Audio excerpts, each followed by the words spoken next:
E você, há 7 anos então, que é evangélica? Realmente É pastora também, não? Quase, eu já prego muito. Já sou convidada a dar meu testemunho nas igrejas.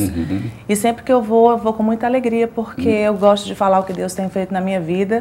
E Deus coloca muitas pessoas na minha vida para que eu aconselhe, para que eu fale da minha experiência, porque a vida com Deus, ela realmente transforma qualquer pessoa, né? Quando você tem um encontro real com Deus, que você decide colocar Deus em primeiro lugar, ser obediente, então a tua vida, Deus vai trabalhando o teu interior, vai transformando, tirando aquilo que não agrada, e você vai conhecendo um caminho do verdadeiro sucesso, aquele sucesso que não passa nunca. Eu li agora há pouco que o Alexandre Frota, né, depois de fazer vários filmes pornográficos, aquela história toda, envolvimento com homens, com homossexuais, com mulheres, essa coisa toda, casou essa semana numa igreja evangélica. Há a possibilidade dessa mudança, uma pessoa errada como ele? Na realidade, todos nós erramos. Temos os nossos defeitos, e todos nós nascemos no pecado. Porque quando Deus criou o mundo para ser perfeito e as pessoas para serem eternas. Só que o homem caiu. E como a queda do homem, as coisas foram tomando um rumo que Deus realmente não esperava.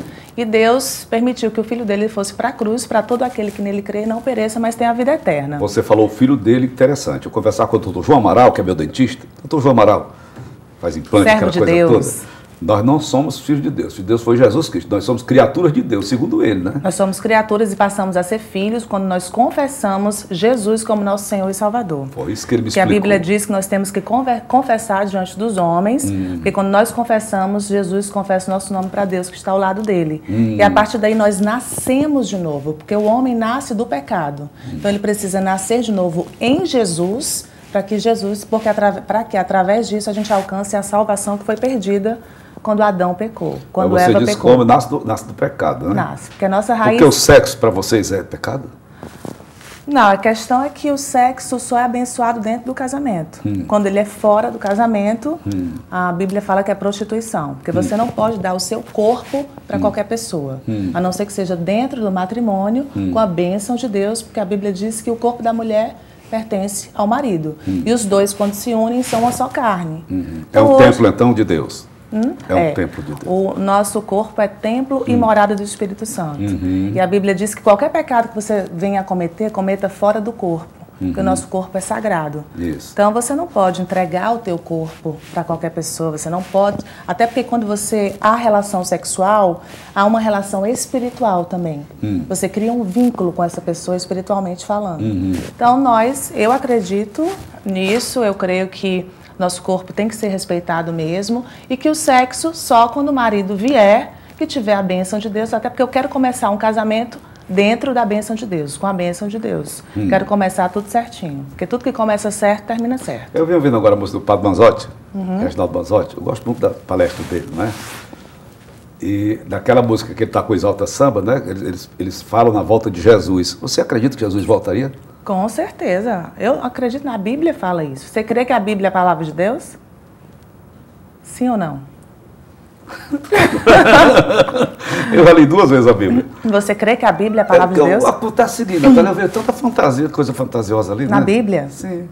Não, tudo principalmente o Antigo Testamento, né? Mas tudo que tem na Bíblia aconteceu e Jesus veio para cumprir as Escrituras. Você vê que Jesus veio e muitas coisas que Jesus fez foi para que a Escritura, foi para que Isaías, que a palavra de Isaías fosse cumprida, a palavra dos profetas fosse cumprida. E a própria Bíblia diz que a palavra dele não passa. Passarão os céus e terra, mas a palavra de Deus não passa.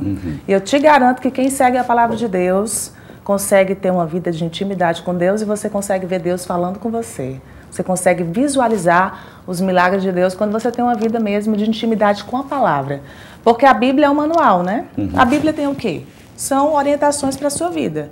Não roube, não adultere, não minta. Não matarás. Não mate. Então, assim, não tem nada, eu não vi nenhum conselho ruim na Bíblia. É tanto que a Bíblia mostra as benfeitorias e mostra também os pecados dos grandes homens de Deus. Davi. Davi considerado um homem segundo o coração de Deus. Mas eu leio o Salmo de Davi todo santo dia. Pois é. Seu pai deve ouvir, né? Que seu pai acorda mais cedo, né? Com certeza. Todo dia eu leio o Salmo que era a oração de Davi, né? Davi era um adorador. Davi adorava a Deus desde muito jovem e foi um homem que, apesar de ter sido considerado um homem segundo o coração de Deus, ele pecou. Pecou. Ele foi atraído por uma mulher. A mulher do general, não foi? Mandou o general para a guerra para ficar com a mulher dele, olha. Não, ele já estava na guerra e quando ele deitou com a mulher, que a mulher engravidou, ele mandou matar Urias. Foi, Urias. Que era do exército dele. Isso. Então, assim, foi um homem que era um homem segundo o coração de Deus, mas que caiu. Mas logo depois que caiu, ele se arrependeu. Por isso que ele era considerado um homem segundo o coração de Deus, porque nós podemos cair. Mas o segredo é o arrependimento verdadeiro. Por isso que qual foi o ator que você falou? Maurício Matar? É o Alexandre Frota. Alexandre Frota.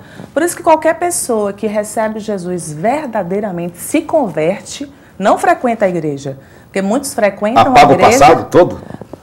Não, ele passa a ter uma nova vida com Cristo. Jesus... Tem um renascimento. Tem um renascimento. Deus perdoa o que ele fez para trás, mas isso não quer dizer que ele não venha a sofrer as consequências dos seus atos. Eu posso matar alguém hoje e amanhã eu posso me converter verdadeiramente. Por quê? Porque Jesus, quando estava na cruz com aquele outro homem, aquele homem se arrependeu. Dimas e gestas. Pois é. Um deles se arrependeu. Um deles viu quem era Jesus. E foi que Jesus disse, ainda hoje estarás comigo no paraíso. Isso. Ele recebeu perdão. Aquele homem foi teve Dimas. Pois é. Aquele homem teve uma vida de sucesso? Não. Para estar ali na cruz... Ele era, no mínimo, um assassino. Mas Jesus... chamado de um bom ladrão e um mau ladrão, né? Ladrão é ladrão. Ladrão é ladrão. Tá ali. Então, assim, todo mundo tem o direito ao arrependimento. E a Bíblia diz que as misericórdias do Senhor, elas se renovam a cada manhã. Então, nós todos podemos nos ajoelhar e nos arrepender diante de Deus e Ele perdoa, contanto que a gente não continue no pecado, contanto que seja um arrependimento verdadeiro e que a pessoa não esteja na igreja só para dizer que é evangélico, porque evangélicos são muitos, mas convertidos são poucos. Isso é verdade. Convertido é aquele que abre mão da sua carne por Deus, é aquele que diz não ao pecado, é aquele que anda na contramão do mundo, vou casar sem sexo, antes do casamento. Olha aí, falar nisso, olha do TP aí, olha. Aqui a Joana Prado, ex-feiticeira, esteve no programa do João Inácio e se irritou quando ele falou do seu passado como dançarina. Você acha que é certo querer apagar o passado? Olha, a mesma pergunta que eu lhe fiz agora, não foi? Não, o passado ele tem que servir como experiência na nossa vida. Inclusive, o nosso passado ele é utilizado como testemunho do que Deus fez na nossa vida. Então, se ela teve um passado daquele... né? Por que não dizer o que Deus fez na vida dela e hoje ela é uma mulher transformada? Porque todos nós temos um passado. Se eu pudesse escolher, eu teria nascido num lar cristão e eu queria ter conhecido a palavra desde muito cedo, porque assim eu não teria sofrido tanto. Porque assim eu não teria tomado tantas atitudes que hoje eu me arrependo, mas que eu não posso mais voltar atrás. Mas a boa novidade é que nós não podemos voltar atrás, mas que Deus tem um futuro brilhante para aqueles que confiam nele e que resolvem mudar, seguir a Cristo de verdade. Porque o segredo mesmo, Paulo, não é a religião. Deus não é religioso.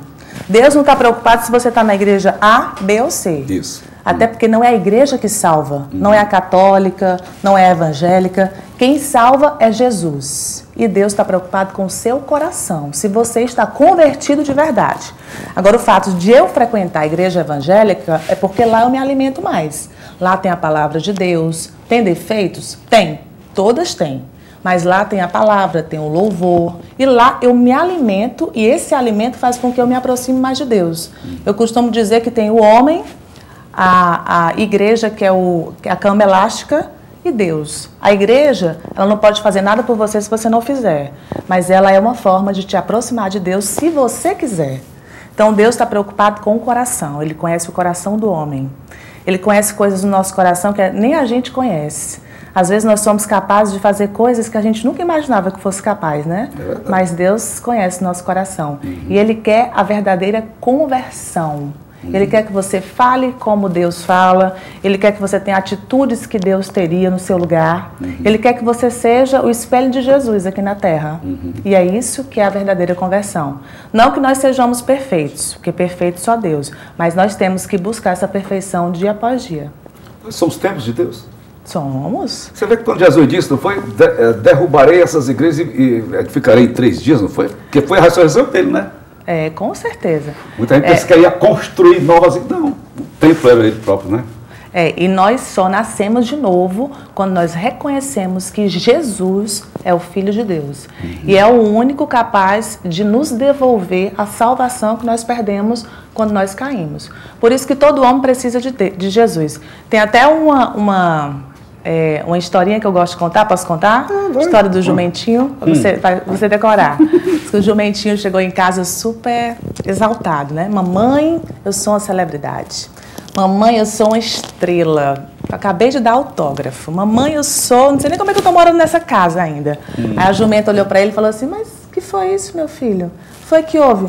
Mamãe, eu entrei numa cidade ali, era tanta gente acenando para mim, com plantas na mão, oliveiras na mão, se derramando aos meus pés. Mamãe, eu sou um superstar. Aí a jumentinha coçou a cabeça e disse assim, meu filho, você não estava carregando alguém, não?